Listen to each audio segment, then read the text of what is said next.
In this video we're going to examine more documents from Cheshire Police that are part of this When the Hummingbird Flew document that has been circulated online.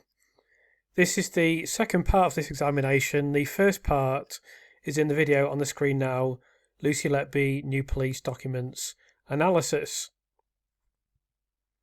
In that first part of the examination of these documents, we established how Dr. Evans was selected and various other aspects of the so-called Cheshire Police investigation. In this second part, we're going to focus more on Dr. Evans and his role and what we can determine from the documents that are now available.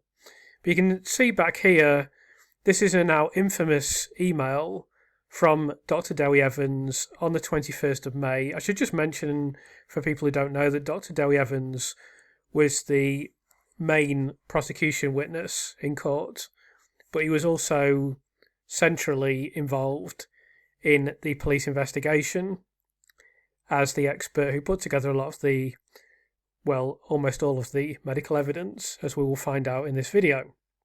So on the 21st of May, he sends an email to a contact of the National Crime Agency saying that this is his kind of case and essentially inserting himself into this process.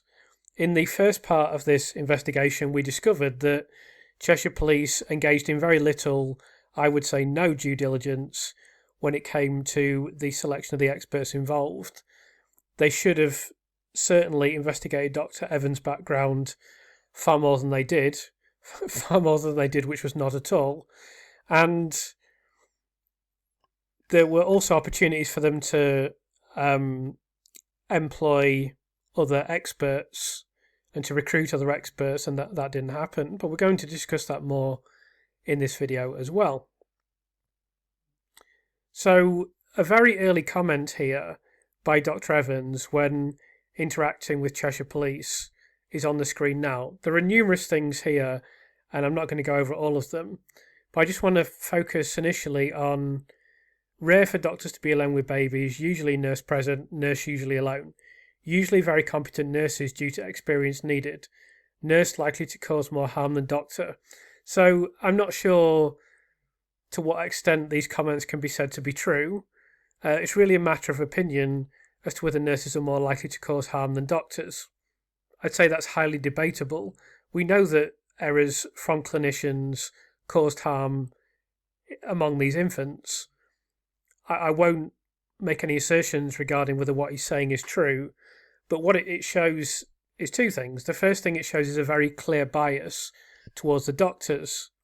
So we saw in the previous section that, in the previous video in this series, that Dr. Evans just immediately assumes, oh, the paediatricians must be in the right, the paediatricians must be correct, the paediatricians can't possibly have made any mistakes, etc., etc. Now he is assuming the same thing here. I won't go into the kind of character defects that may lead Dr. Evans to believe this. I have my own opinion on this, but I won't speculate on it any further at this point.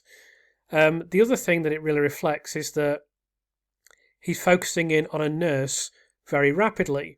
Now remember, Dr. Evans claimed previously, this is the kind of specious claim that he'll tend to make, that I had no idea that a crime had been committed when I arrived at the police station and then immediately told them that a crime had been committed.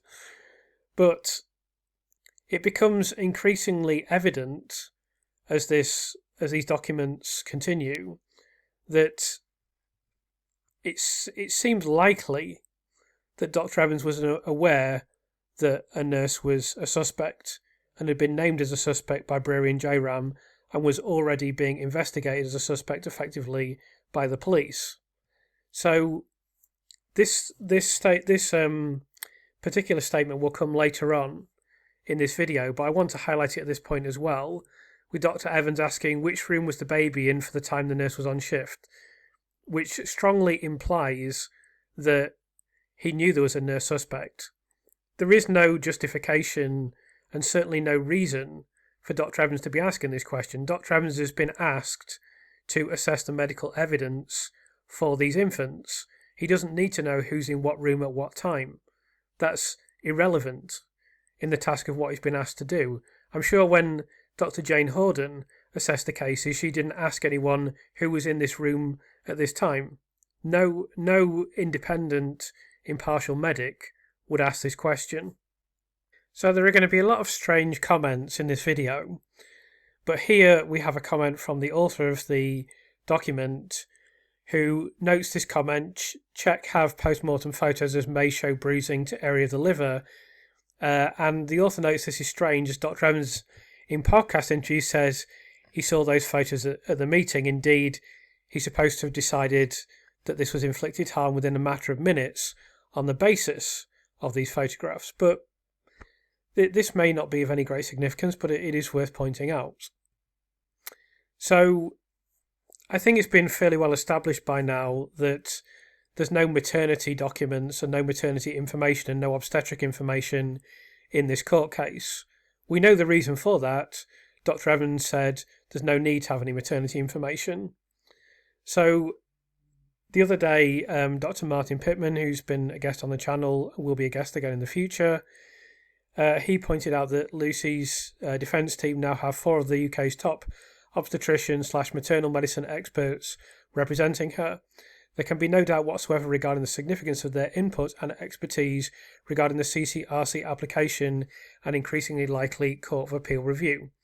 So, leaving aside the importance of that and the strange decision, shall we say, of Dr. Evans to hand-wave the maternity and obstetric information, I also just want to reflect briefly on the fact that these top obstetricians are putting their names forward to be part of Lucy's defence team when they have nothing to gain from this at all.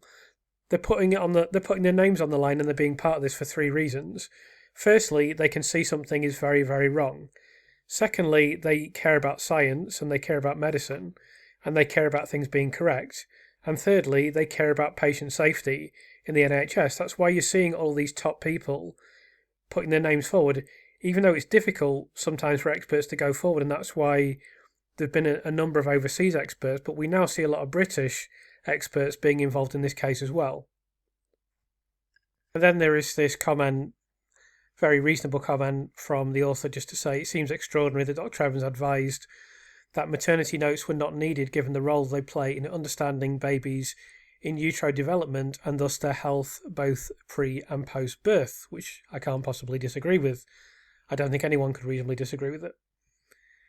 So we then move on to this document in which Dr. Evans outlines some more information to Cheshire Police, and there seems to be some discussion between the two.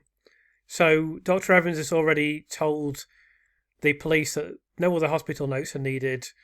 It's interesting that the coroner's reports were requested because absolutely no attention whatsoever seems to have been paid to those coroner's reports. They're never referenced once in the court case, literally not mentioned at all. So the same question will be regarding the pathology.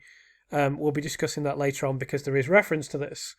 This is the police noting that they need a paediatric pathologist and a consultant paediatrician, they write paediologist, who is practicing currently. So this was recommended by the National Crime Agency. It was recommended that they seek someone who's currently practicing. Of course, Dr. Evans isn't. We'll see the significance of that as we continue.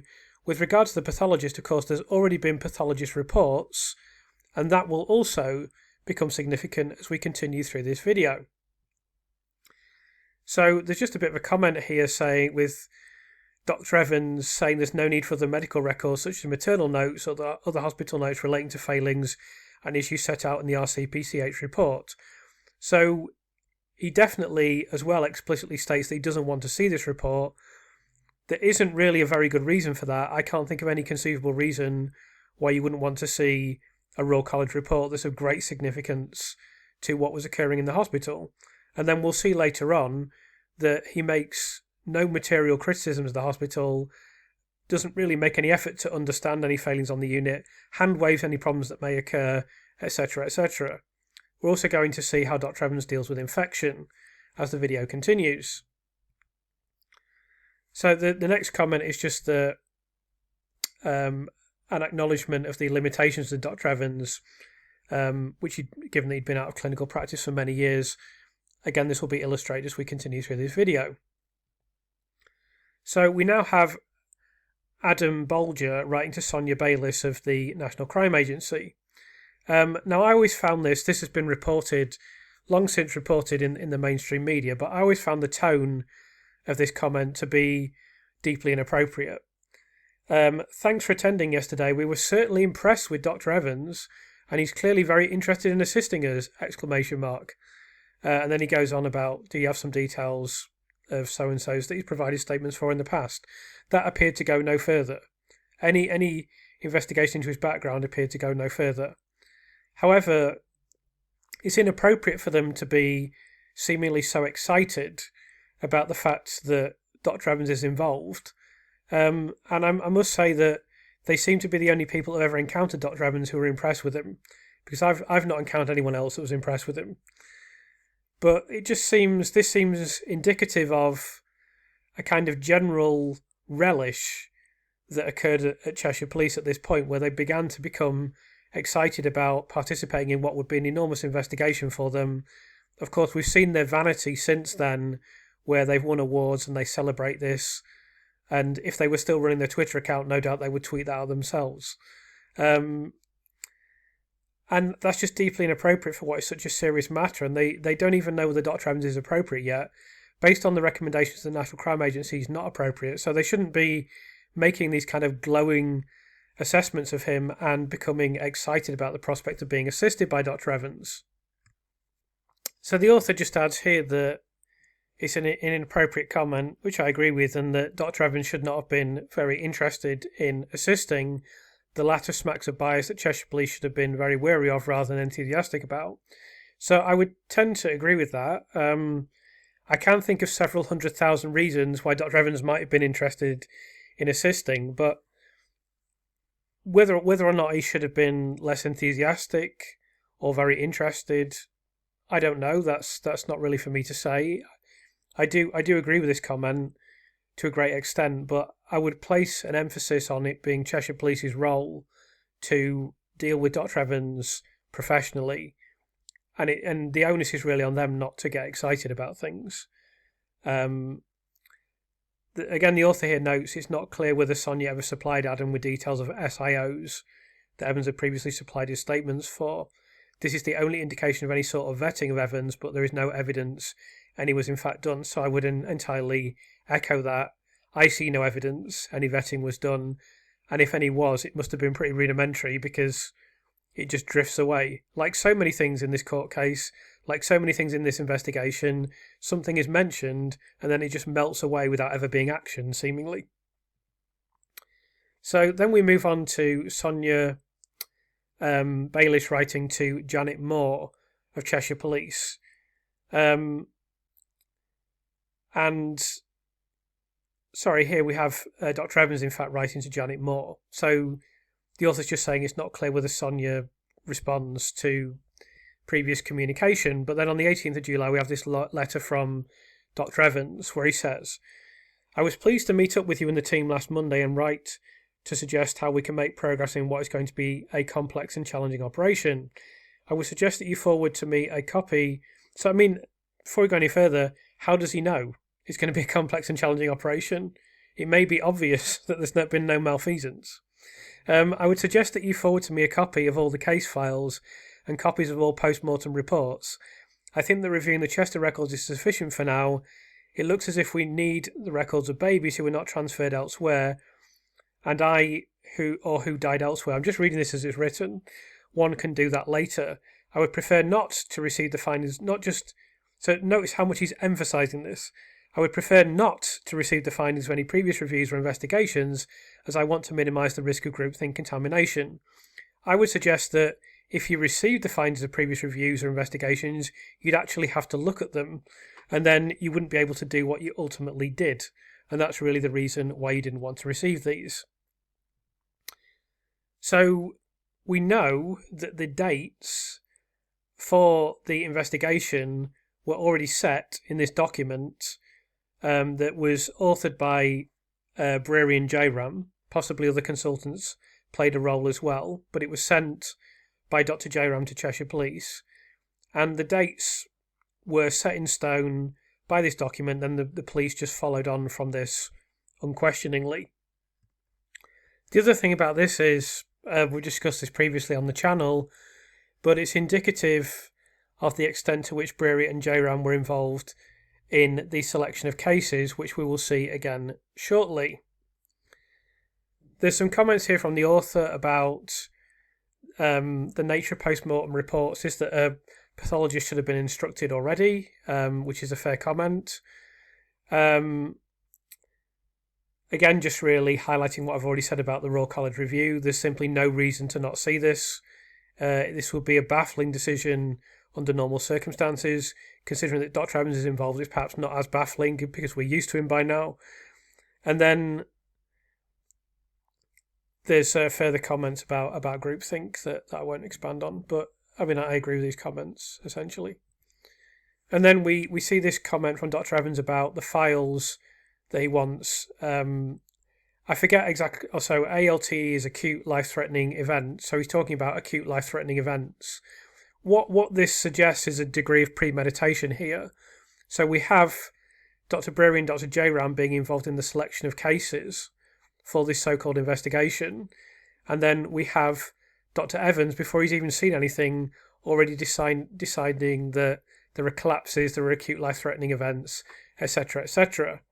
It's just, again, here, Dr. Evans is kind of preparing the groundwork for saying, oh yeah, if there's been any collapses or if anything has happened, anything's unstable, then this is all, very much unexpected, etc., etc.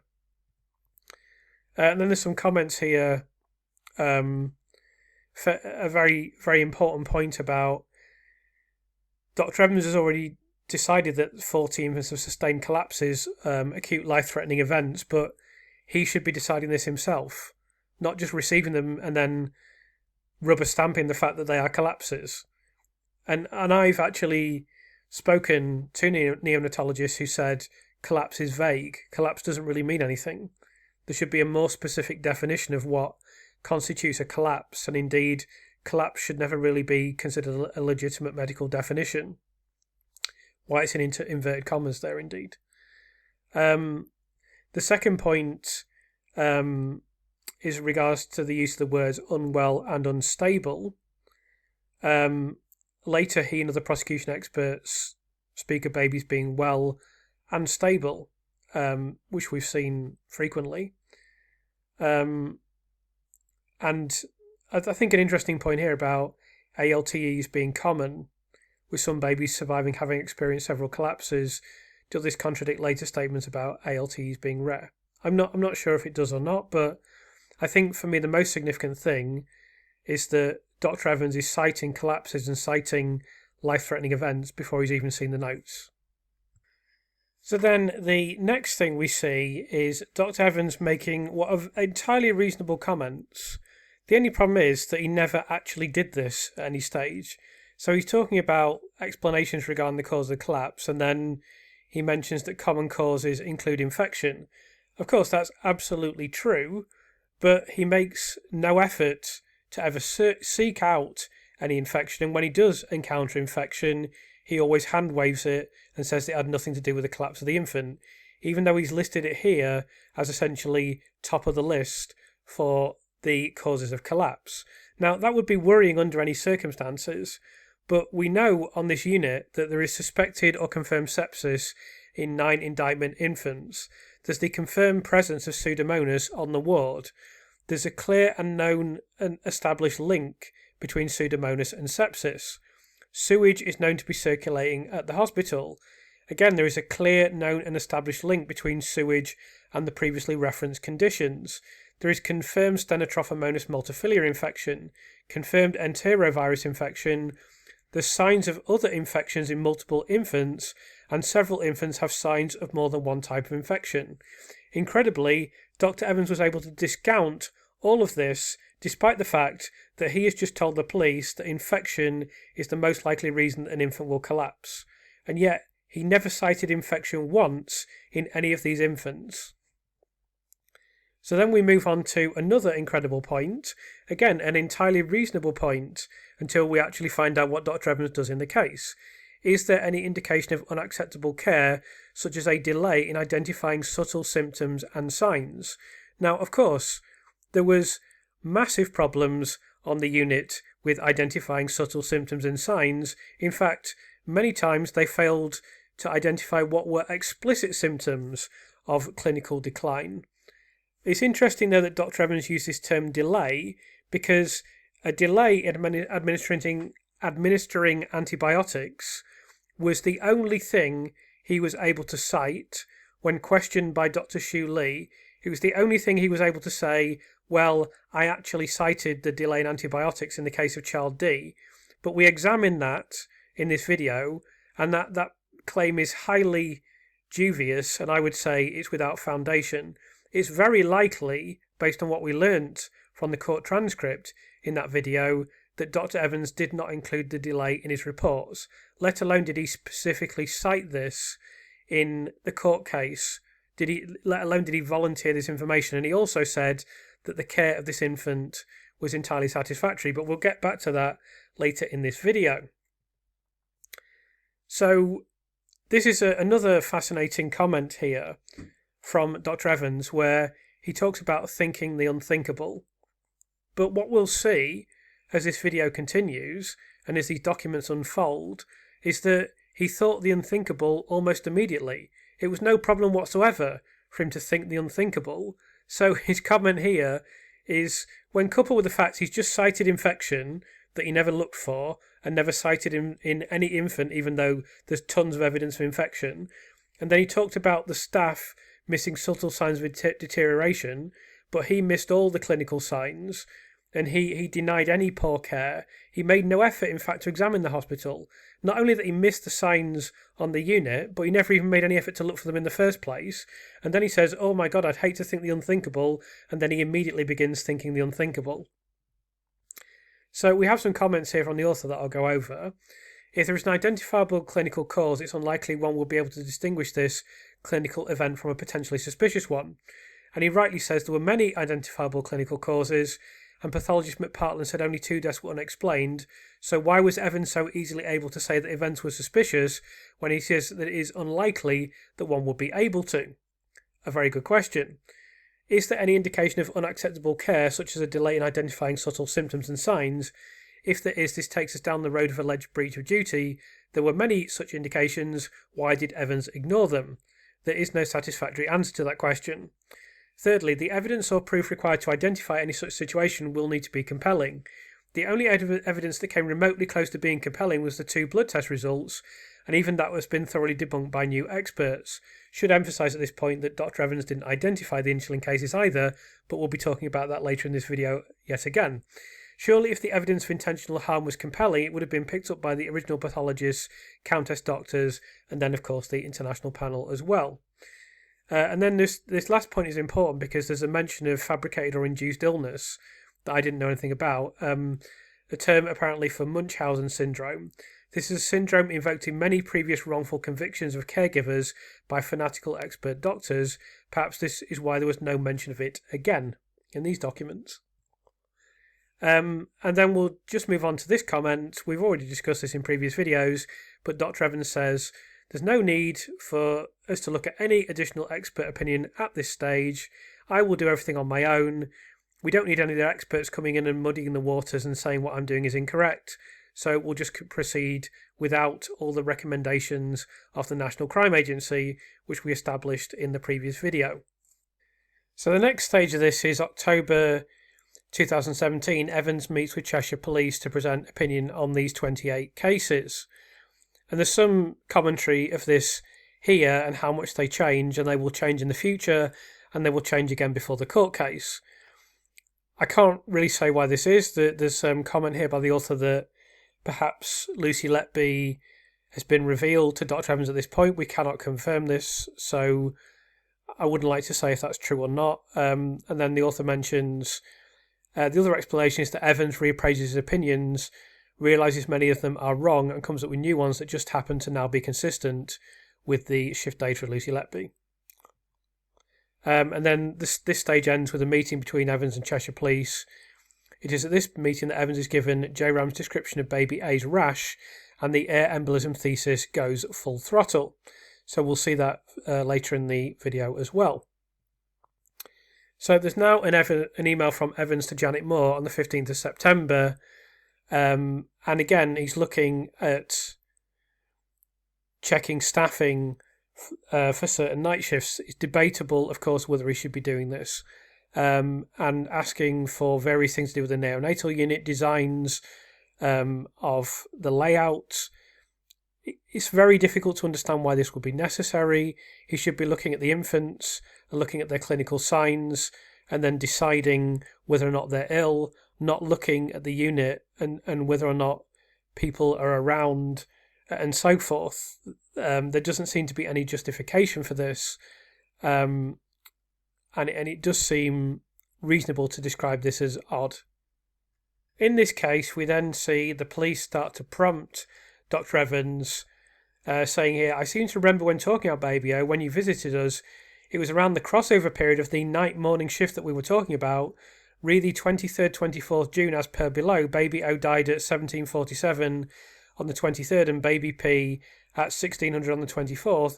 Is it the night shift for both the 22nd and 23rd of June and the 23rd, 24th that are of interest? I mean, could you make a more leading statement if you tried? You might as well just have said, right, Lucy Letby was on shift at this time. Do you want to look at that time and then decide what went wrong at that time? It's frankly unbelievable. And you have the author here noting that it seems that Moore knows Lucy Letby was not on duty on the shift that Evans said Cheshire Police should look at. When she mentioned the crossover period, she appears to be nudging him in the direction of the day shift rather than the night shift. Thus, when she asks him if it is the night shift he's interested in, she's essentially saying that he shouldn't be, which, I entirely agree with. It seems entirely clear that this is exactly what is occurring. And then again, we see Dr. Evans hand-waving the need for pathology opinion, which can wait until he's sorted all the 28 cases, and then he'll recommend experts, as we'll see later in the video. And then Dr. Evans once again, asking for this clarification on who was around at the time, who was in what nursery, which people were around. He doesn't need to know this. This is not clinical information. He's been brought in to look at the clinical information. It's frankly none of his business who was in what nursery. None whatsoever.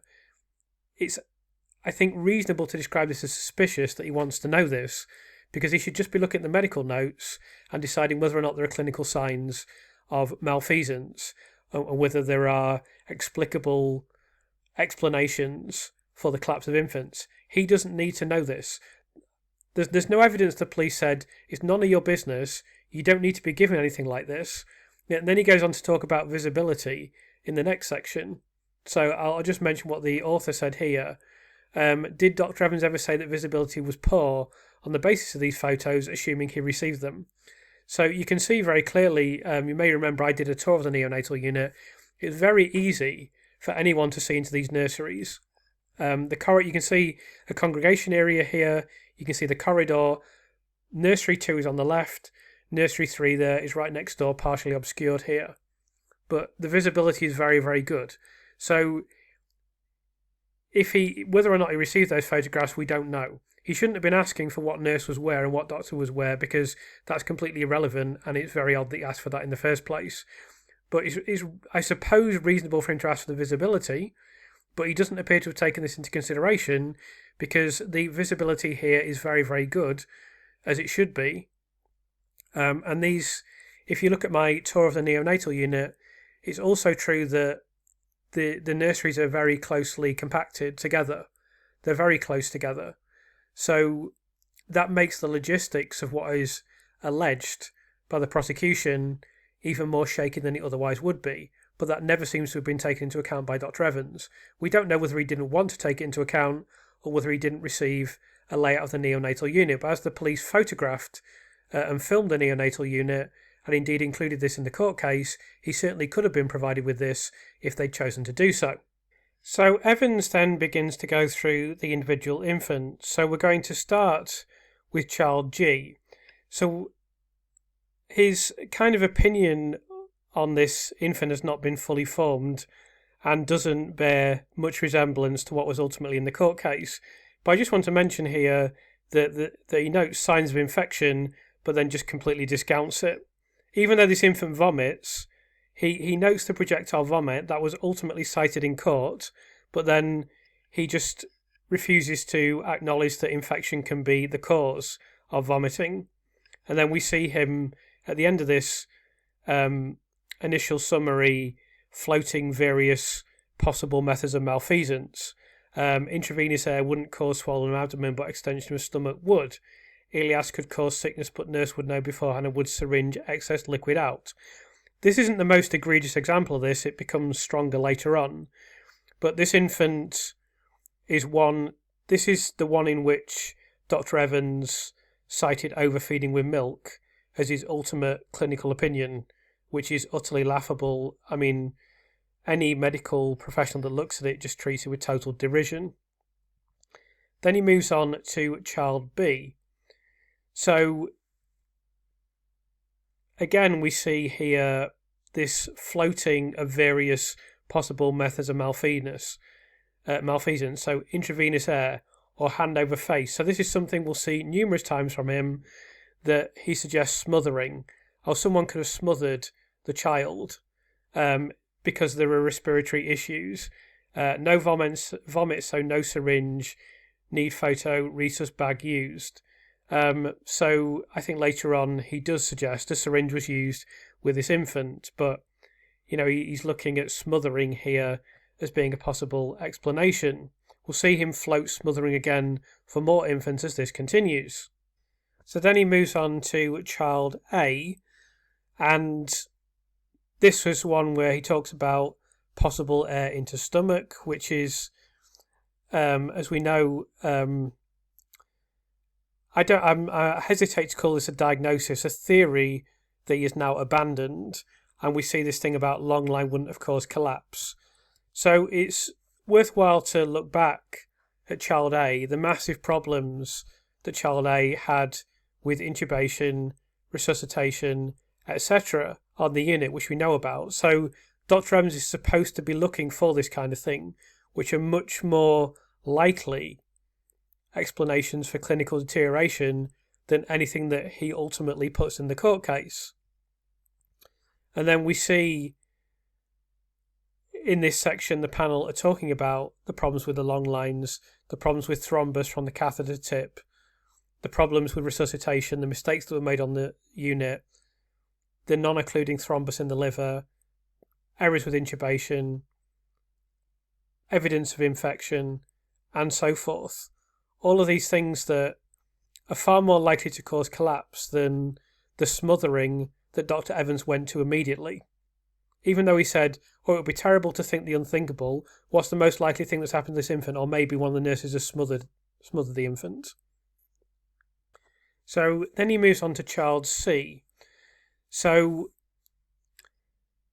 there's a reference to infection here when the infant passes away on the 13th of June. Because he says crash, beeped, died of infection, he could be referencing comments that were made on the unit. It's not entirely clear because these notes aren't particularly well written. They're not written in such a way as that they're particularly coherent. So he could be referencing the fact that it was mentioned on the unit that the infant died of infection rather than saying this himself. But he was aware of the possibility of infection in this infant. Again, he hand-waved this. However, the other thing I want to point out is that he's talking here about the 12th of June.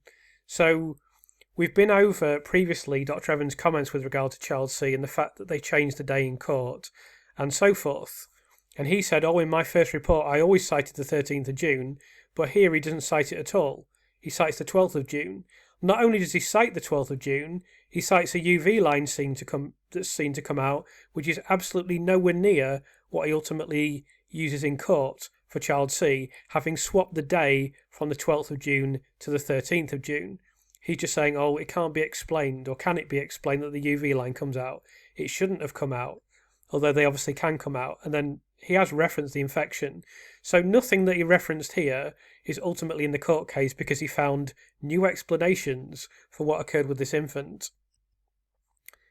And then we're going to move on to child D. So this is particularly significant because we've just been over child D in some depth, and I'm going to go over it in more depth in the future. So he says here there was poor care on the 21st and the 22nd of June. I'm not going to bother looking at the rest of this infant because we've already seen his ridiculous opinion in court for this infant in a previous video. So this is the infant in which there was a delay in the administration of antibiotics that was critical in the decline of this infant, and there is very strong evidence of poor care. And in court, Dr. Evans said, I thought her management was entirely consistent with what I'd expect of a modern neonatal unit. So put those two things next to each other. Here he's citing poor care on the 21st and 22nd of June, and then when he arrived in court, he said that her management was entirely consistent with what I'd expect of a modern neonatal unit. So he hasn't even got the get out of claiming that I was only referring to poor care in relation to the antibiotics, because he cites it for both days. So I'll pose you the rhetorical question, how can this deteriorate or improve, I should say improve, how can the level of care improve from when he initially looks at the notes, from being poor on the 21st and 22nd of June to being entirely consistent with what Dr. Evans would expect of a modern neonatal unit? This is very perplexing, I would describe it as. Then he moves on to child E. So this is an extraordinary case that should never be in the court case because it's a very obvious gastrointestinal haemorrhage. So here he bizarrely says that there's no explanation for this hemorrhaging, and he's talking about abdominal distension. It's very difficult to understand why he would deem that to be significant. Then he moves on to child I, and he makes this comment about it not looking like necrotizing enterocolitis. And then in the final comments, we see him talking about if air into abdomen will be unwell but will not die, would not cause a crash. So he's trying to find ways that there could be intravenous air injected. And then he says, could be a nasal gastric tube. Let's overlook the fact that he's misspelt nasogastric tube. Intravenous would kill, hand over mouth would kill. So this is one of the most egregious examples of where he's just floating various ways that child I could be malfeasance, rather than ignoring other signs of decline and the kind of infection, the kind of conditions that he promises that he should look for. He just discounts all of these things or hand waves them. So there's suspected sepsis, there's chronic lung disease, but Dr. Evans just decides the suspected sepsis doesn't matter, the chronic lung disease doesn't matter, queries about blood issues, queries about necrotizing enterocolitis, none of these things matter. These can't be the explanation, but let's just look at some, crazy explanations or crazy possibilities to do with malfeasance, like air down the nasal gastric tube, or intravenous could kill, or smothering the infant could kill. And then he drops all the smothering later on because he can't point at anything that would lead anyone to possibly believe that it was smothering. But we will see he does throw this into one infant. He does later on say, maybe this infant was smothered, when he can't possibly think of anything else in terms of an explanation that would be consistent with malfeasance. So I want to highlight this comment that Dr. Evans made to the Daily Telegraph, which finishes with him saying, think I've nailed it now. This is in relation to child C, which is the infant that Dr. Evans infamously changes opinion after the court case is over. So we see him doing this throughout these infants, just moving things around until he's confident that, I've nailed it now. I've floated numerous ways that this could be malfeasance, and now I've found the way that I think I can fit into the court case as being malfeasance. We see this very clearly in these notes. I also want to highlight the fact that in this, let's just go back to the previous comment. He says here, I amended my opinion after hearing the evidence from the local nurses and doctors on child C, whereas previously he said, over the next 5 years the dates seem to have become confused, leading to the prosecution alleging that the assault took place the previous day. So let's compare those two statements.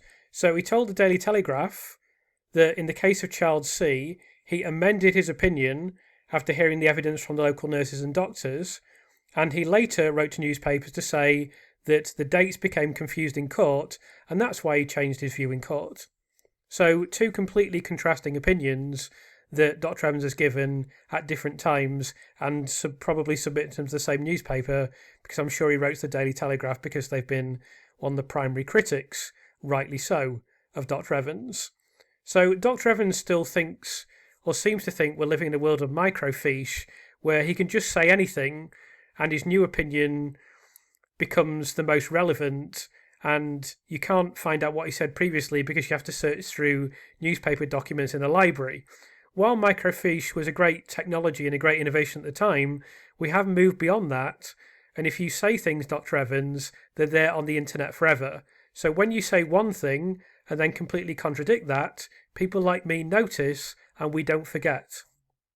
So then we move on to child H. And here Dr. Evans highlights the pneumothorax. And he makes this comment about, did the infant deteriorate because of pneumothorax or the other way round? So this is not the first time that he floats this theory of did the condition cause the collapse or was it the other way round? We're going to revisit this with child J shortly. These are two infants on which Lucy Letby was found not guilty. By now we see the mandatory Dr. Evans floating various possible methods of malfeasance to do with air. And here he notes something very interesting, that sepsis could cause mottling. So mottling is cited as a sign of air infusion or air injection in the court case, but it's known that both respiratory collapse and sepsis can cause mottling as well. And Dr. Jane Horden in fact says, I couldn't see why they were citing mottling as being significant because mottling is a very common condition. It doesn't need to be associated with air embolism at all. But, you still see him going on about, could it be this, could it be that, just the usual thing that he does with every single case. And he recognises a lot of the key symptoms and clinical signs that are cited in the explanation of the expert panel for this infant. The difference is Dr. Evans ignores them and puts this infant in the court case anyway. As noted by the expert panel, this is a relatively straightforward case of a large preterm infant with respiratory distress syndrome who developed a tension pneumothorax. It really needs no further consideration. I just noticed while researching this that while in court, Dr. Jairam made this comment about he was defending the hospital, defending the consultants on the unit and saying that they made child H more stable, and he was kind of reprimanding Ben Myers here, when in actual fact they failed this infant and they did a bad job here, essentially, not for the first time. So then we'll move on to child J, and again we have this idea that infection was caused by the collapse and not the other way around. So this immediately seems like a strange notion to me, although I could see that it's not completely inconceivable, but it didn't seem likely that this would be the chronology of what would occur. It seems far more likely that the collapse would be caused by infection. And then over here, we're still looking at Dr. Evans floating his smothering theory that he brings into several infants in the court case and then discounts because he can't make it happen. But then he brings it. I think this was the infant that he did suggest in court. Perhaps the infant was smothered. There's one infant in the court case in which Dr. Evans does float the smothering theory while ignoring absolutely everything else. So in the case of child J, here we go. He says, the collapse didn't have a straightforward explanation and said it could be consistent with some form of obstruction of her airways, such as smothering. Is that really the most likely explanation, Dr. Evans? So I did investigate this idea that whether it's possible for a collapse to lead to an infection. And it's stated here, I didn't do deep investigation into this because I think it's quite obviously the case that it would be unusual. In practice, infections are more often the cause of collapse. I mean, that seems blindingly obvious. And so we have here Dr. Evans, he had infection on the list. He's supposed to be looking at infection. he's told Cheshire Police infection is the most likely cause of collapse in an infant, but then when it comes to actually citing the infection for any of the infants, suddenly the infection mysteriously disappears, and he concludes that it's not the likely cause of collapse. You'd have to ask him why he decided to do that. Then we move on to a case that he deems to be suspicious. We don't know too much about this infant.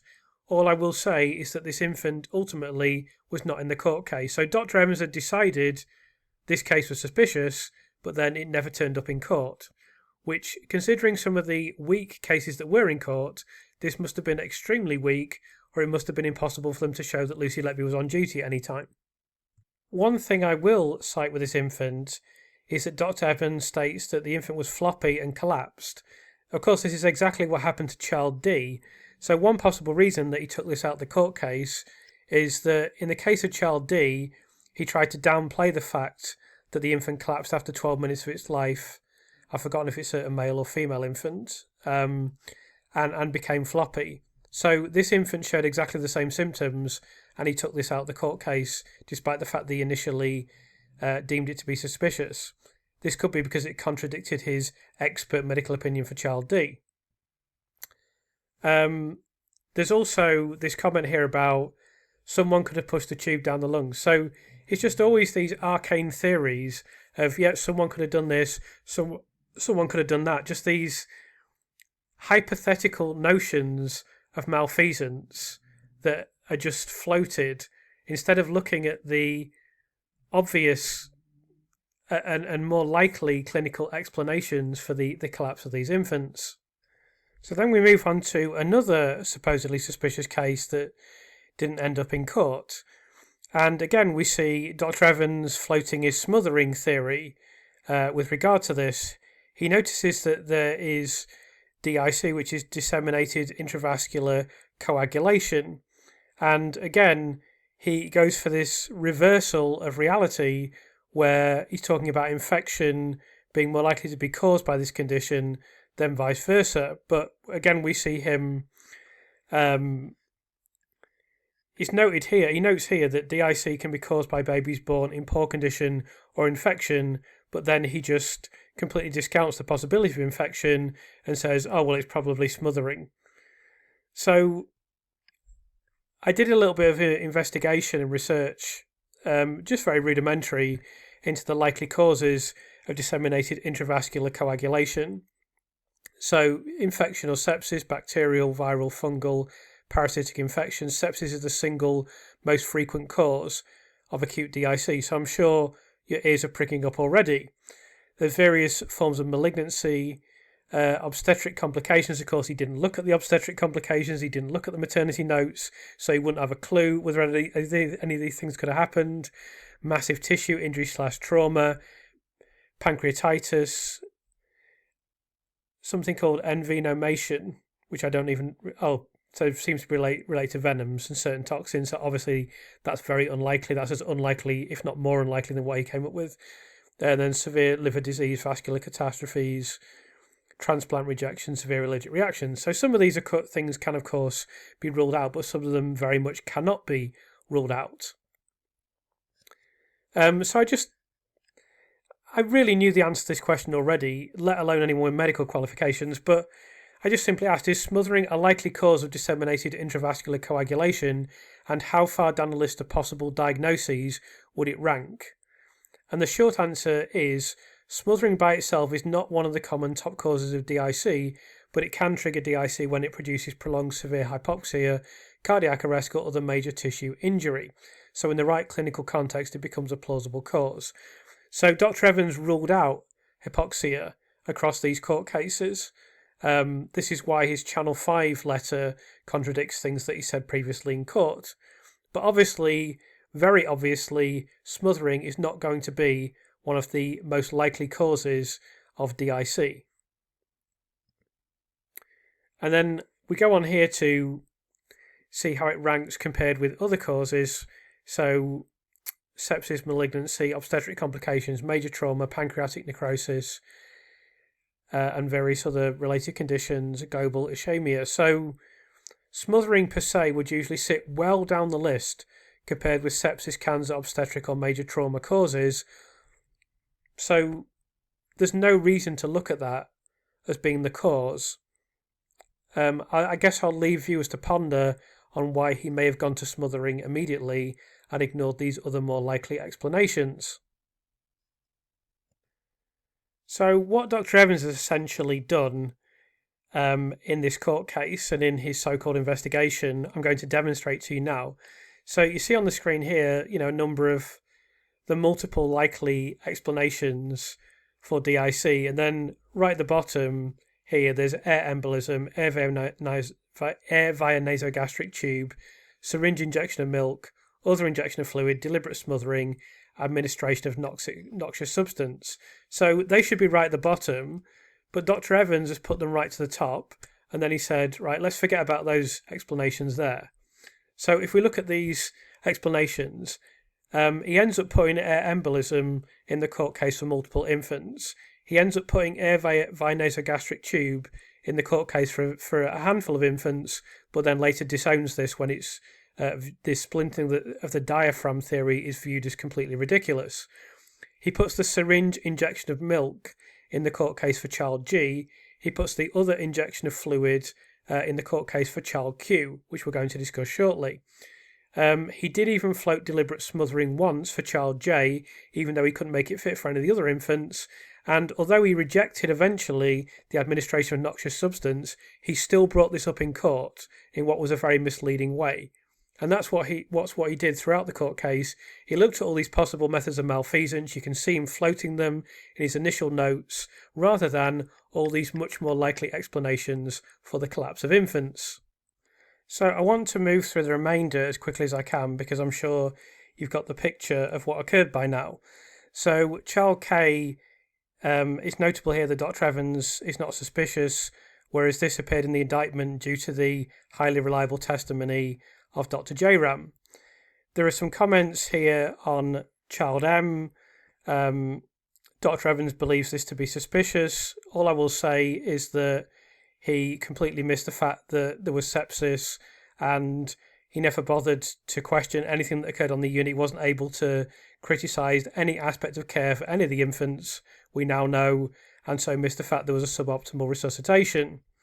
Moving on to child P, he cited the pneumothorax, but said, oh, well, there shouldn't be any problems with this, whereas much more qualified people indicated that obviously this is a major problem and it was suboptimally managed. And then child O, all I will say with regard to child O is that what he says at this point bears absolutely no relation to anything that ultimately appears in the court case. I do want to take a little bit of time to look at child Q, because Dr. Evans cites this as being suspicious. Now, eventually, I'll go over the full process for child Q in court, but there's the court reporting here where Dr. Evans and Ben Myers have this exchange.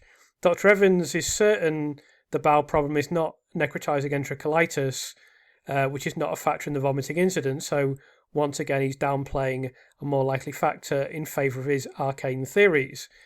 Ben Myers pointed out to Dr. Evans that in 3 earlier reports he had concluded that the deterioration was due to inappropriate care with a lot of air given via his nasogastric tube, but the inappropriate care always melts away in the end, and in the end he never says there's poor care. As we've seen in the case of child D, he cited poor care and then that fell away, and then he said in court the care for this infant was essentially excellent. So Ben Myers points out that he added fluid at a later stage, and then Dr. Evans waffles on trying to deny this, essentially. So that was even by the standards of this court case, child Q was unbelievably weak. It was total nonsense. Of course, Lucy Letby wasn't found guilty on this case. It should never have been in a court. So then we see this comment that I referenced earlier where Dr. Evans is asking questions about which nurse is in which room and so forth. This just simply should never have happened. There is no justification for this. It's not of any clinical relevance. It's not something he needs to know about. this should have been a massive red flag for the police. If the police informed him of this information, which I'm sure they did, because they as we've seen earlier, they gave him the shift pattern for Child O on a silver platter when he was looking at the wrong thing because Lucy Letby wasn't on duty. So they probably did give him all this information. This is not something that he should be requesting, let alone should it be given to him. So I'm going to move on to some comments now from the author. As he rightly notes here, asking these questions would allow Dr. Evans to revise his list of suspicions. Then there's notes here of a meeting on the 27th to the 28th of March 2018.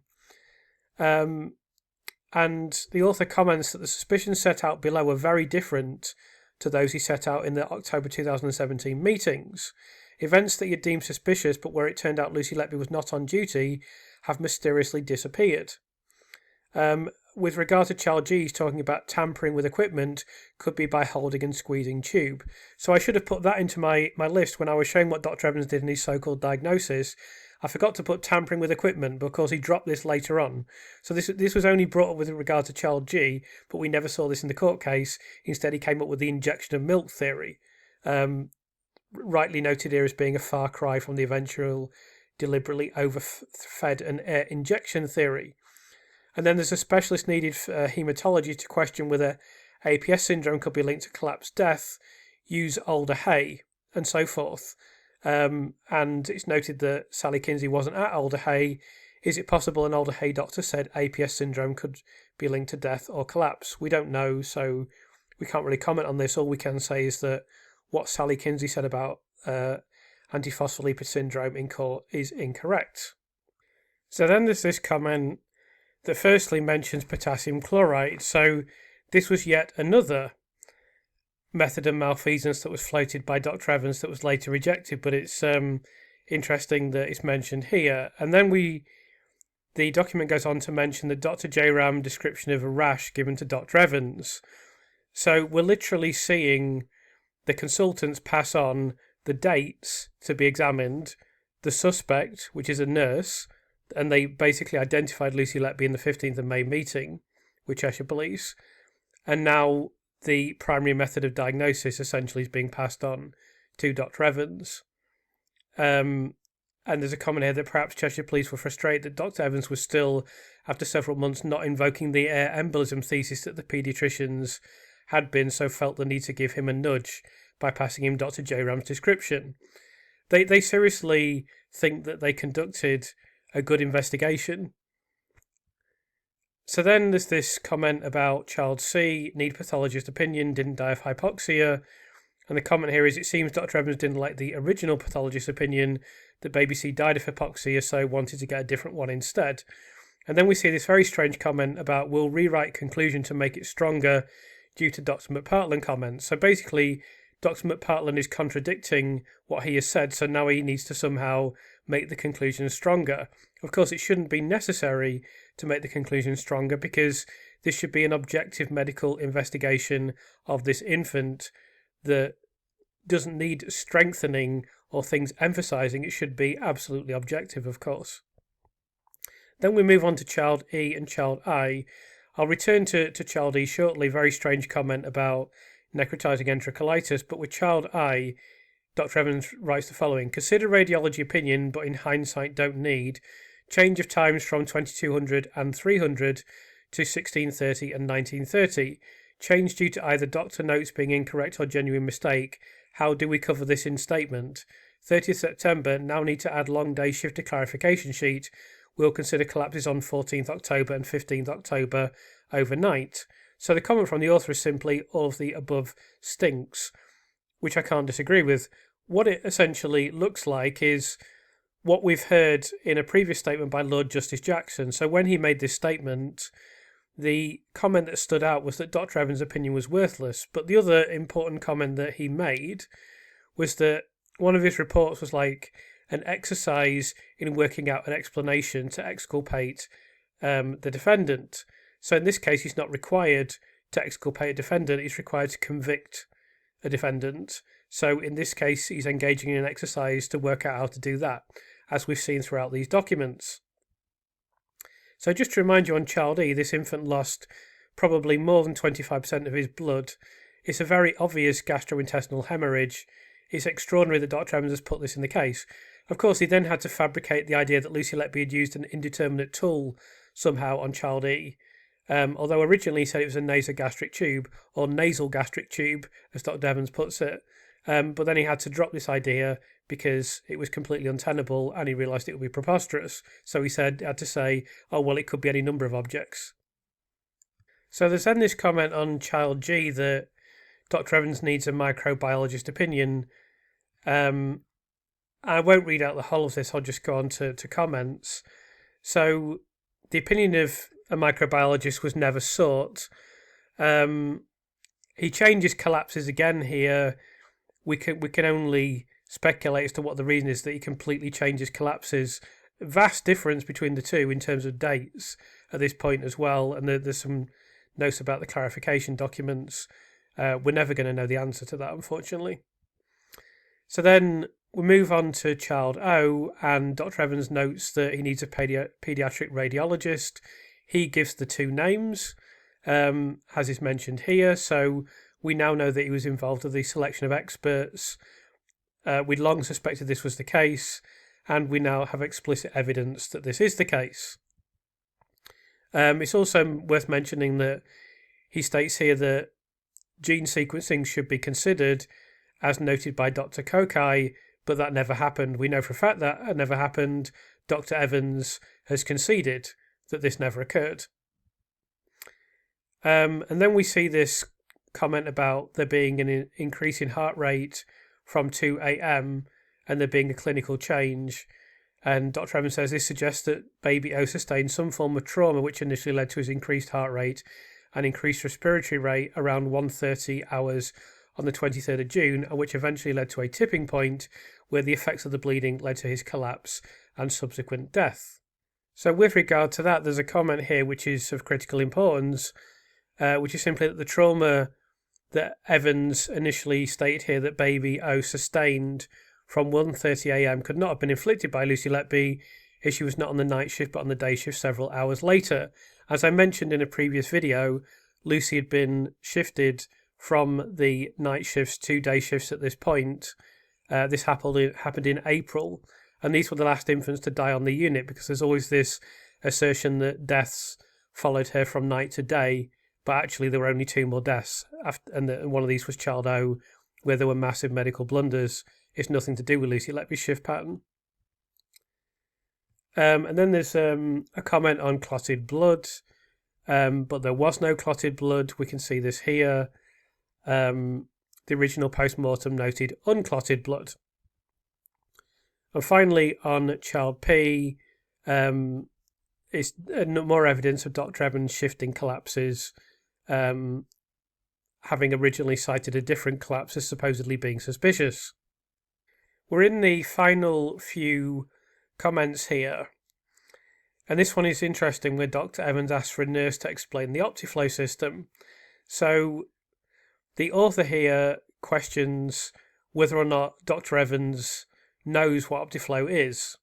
So I did a little bit of investigation here, and the OptiFLOW system, as you can see, the patent filing was filed in 2006. There is evidence of OptiFLOW being used in hospitals before this, but it was registered in 2008, having been filed in 2006.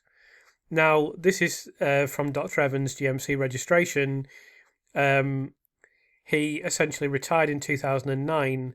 This was the date when his GMC registration changed, but I think his occupation and employment may have actually ceased before that. So it's very plausible that he didn't know what OptiFLOW is, and it's entirely plausible that he'd never used the OptiFLOW system. So not only is Evans retired, not only is Evans not a neonatologist, but he doesn't recognise equipment on the unit, which you wouldn't expect him to, because it hadn't really been in operation. He worked in a hospital in Swansea. They may not have had an OptiFLOW system, so he may know nothing about this at all. So you can see the lack of suitability that this gentleman has to be in a court case of this magnitude. In fact, he had so long been retired and so long been separated from practicing, there's no way you should have been an expert witness. There should be regulations stating unless you are either active in a certain period or have somehow been keeping up with your professional competencies and personal development, you can't be an expert witness. In fact, one of the main things that he said that I agree with, he said he's not an expert. Well, we can agree with that. That's definitely true. He's not an expert, but he should be. He should be an expert and he should be up to date on everything. And this is why one surgeon I spoke with told me if you ever speak to Dr. Evans, ask him what personal development he's done and professional development and what he's done to keep up to date with developments in neonatology, which moves very fast. It's hardly ideal if he was a neonatologist in the first place, but given that he wasn't, given that he hasn't worked in hospital for 10 years, given that he doesn't know about items of equipment that are central to the court case, how on earth can he give any form of expert opinion, let alone be the main person in a court case of this magnitude? It is an absolute embarrassment for the criminal justice system. So then we see Dr. Evans requesting a selection of syringes. Now again, we don't know if he received these or not, but let's assume for the sake of argument that he did. Every other medically qualified person that I've spoken with has cited the syringes as being a major issue and saying it's going to be extremely difficult, if not impossible, to do what he has said has been done with these syringes. But of course, when Dr. Evans saw them, he had no such qualms. And then there's this comment about child R. So I'll just briefly mention that this infant didn't appear in the court case. Seemingly there was some consideration of child R by Dr. Evans. And so finally, Dr. Evans cobbles together his 14 statement reviews. And the thing that I wanted to note about this is that child F and child L, the insulin cases, are not among these 14 statement reviews. That's very significant because this is an extract from the Court of Appeal judgment in which clearly it has been claimed in court that Dr. Evans was the person who had identified that 2 of the babies had been poisoned with insulin. Well, he very obviously hasn't, because he filed his reports and child F and child L are not among those reports. And it's commented here, this was a matter which had eluded the treating medics and went to prove, I mean, this is just badly written, went to prove that someone was committing serious offences against babies in the unit, and it was particularly important independent evidence bolstering Dr. Evans' credibility and reliability. Except, it shouldn't have bolstered his credibility and reliability because it didn't happen. He didn't identify the insulin cases, and we've got good precedent for him not identifying the insulin cases because Cheshire Police told both Vanity Fair and The Observer that Dr. Breary, not so much J-Ram, Dr. Breary identified the insulin cases. So Dr. Evans never identified the insulin cases. We knew that anyway, but it's crystal clear here because you can see his list of identified infants and statement reviews, and the insulin cases are not among them. So when the court is here in the Court of Appeal, this is still that Lucy Letby is still in prison because of this Court of Appeal judgment, and this is just categorically incorrect. But that's one of the strange things about court. Once something is said in court, it takes on this kind of biblical significance. So actually, the Court of Appeal judges don't care that this is incorrect because it was said in court. If it's said in court, it just becomes reality, even though it's not. It's not reality. It's absolutely wrong that Dr. Evans was the person who identified the 2 babies. So they're saying, oh, this bolstered his credibility and reliability, even though it's not true. But ultimately, they don't really care about whether or not it's true. They just care about whether or not it was said in court. Once it's said in court, you can say the moon is made of cheese. And then the fact that the moon isn't made of cheese no longer has any relevance. So then we'll move on to this comment here from Cheshire Police where they're talking about Breary and J-Ram. This is literally the final comment that I'm going to cite from this document, and this just shows that Dr. Breary and Dr. J-Ram, as we know already, were involved in the selection of cases and have been actively involved in the investigation in a manner that should never occur, considering we know what happened on the unit, we know what happened with the grievance of Lucy Letby, we now know that Lucy Letby's parents wrote to Cheshire Police in March 2017 and then appeared in the police station They explained that Lucy had been scapegoated.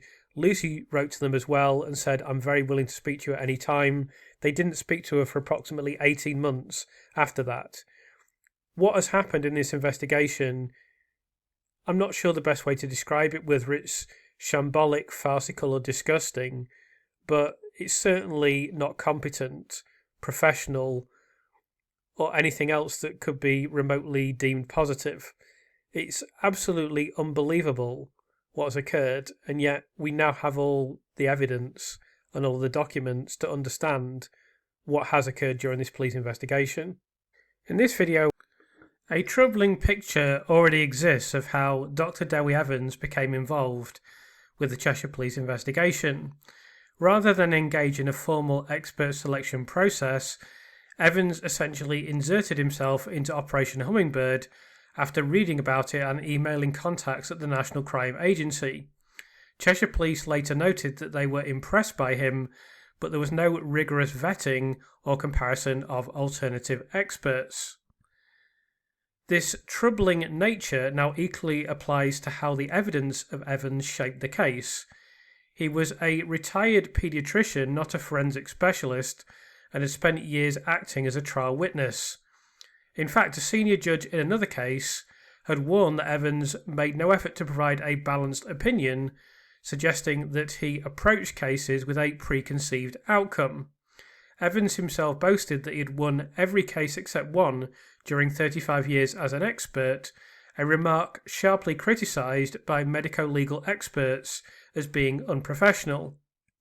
And yet the records show that the police welcomed Evans with open arms, never seeking an alternative or conducting any form of due diligence regarding his past.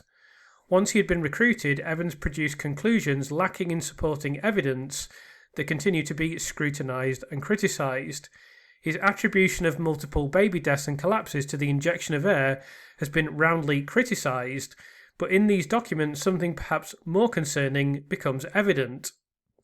Evans repeatedly floated multiple methods of theoretical malfeasance and then elevated these above what would usually be more obvious causes of collapses in infants. Thus we see infection and medical error ignored, while noxious substances, smothering, and other arcane theories are seriously considered. Pathologists and coroners had identified explanations such as prematurity, infection, or complications of care. Evans overturned these. Repeatedly, he dismissed the significance of infection, even when he had recognised that it was present. In some cases, he, to be generous, overlooked such evidence completely, although it is clear from Cheshire Police documents that he made little attempt to identify such inconvenient truths in the first place. Evans ruled out obvious causes such as extreme prematurity, congenital issues, medical collapses, while focusing on the most horrific possibilities. He declined expert assistance, he neglected to advance genetic testing, and he hand-waved hospital notes and reports from credentialed medical bodies. He even asserted that the police were better at conducting medical investigations than the Royal College of Paediatrics and Child Health. We also now know that Evans was involved in the selection of expert witnesses. One wonders why a separate pathologist was needed to rubber stamp his theories when pathologists had already examined the infants and given their verdicts. One also wonders why Dr. Malfeasance changed his opinion based entirely on having heard the theories of Evans, having previously cited different explanations to those relied on in court for both Child C and Child D. It is also interesting that Evans has boasted about finding the insulin cases, a claim that has seemingly been uncritically accepted by the Court of Appeal when Child F and Child L do not feature in his initial reports. This is certainly yet another cock and bull story emanating from someone who has previously made unfounded claims about the Crown Prosecution Service, Cheshire Police and Prosecution Team having mixed up the dates for Child C. We now know exactly what happened in this investigation. Dr. Breary and Dr. Jayram provided the dates for the investigation in a document submitted on the 10th of May 2017. They then provided the suspect to Cheshire Police on the 15th of May. Breary and Jayram then selected the cases for the police, as has long since been acknowledged. The police then fed these dates and cases to Evans, and it seems highly likely, based on comments he made, that Evans knew a nurse was a suspect. Dr. Evans then performed the high-quality medical work that we've seen in this video before informing the police that they should find out who was on duty for lots of cases. This person would then become the suspect. The police then went back to the paediatricians to find out who was on duty, and then Breary and Jayram told them that Lucy Letby was on duty based on the cases that they themselves had selected after campaigning to have her thrown off the neonatal unit for 2 years. This circular process would be comical if it were not so serious. The investigation of Cheshire Police has been inept to the point of being surreal. Dr. Evans has been given carte blanche to concoct theories which were always underpinned by a blanket focus on malfeasance. Breary and Jayram, the accusers of Lucy Letby, have been allowed to be centrally involved in the investigation. Basic lines of inquiry were never followed. Confirmation bias ran through the investigation like lettering through a stick of rock. There are 2 important concluding remarks to make. Firstly, Cheshire Police could and should have stopped this. If they were even remotely competent, they would have stopped it. Secondly, it's tempting, perhaps even comforting, to see Dr. Evans as a doddery old fool, an absurd and amusing figure. Unfortunately, we don't yet understand just exactly what he may have done over his many years as an expert witness. The true scale of that is only just beginning to be revealed.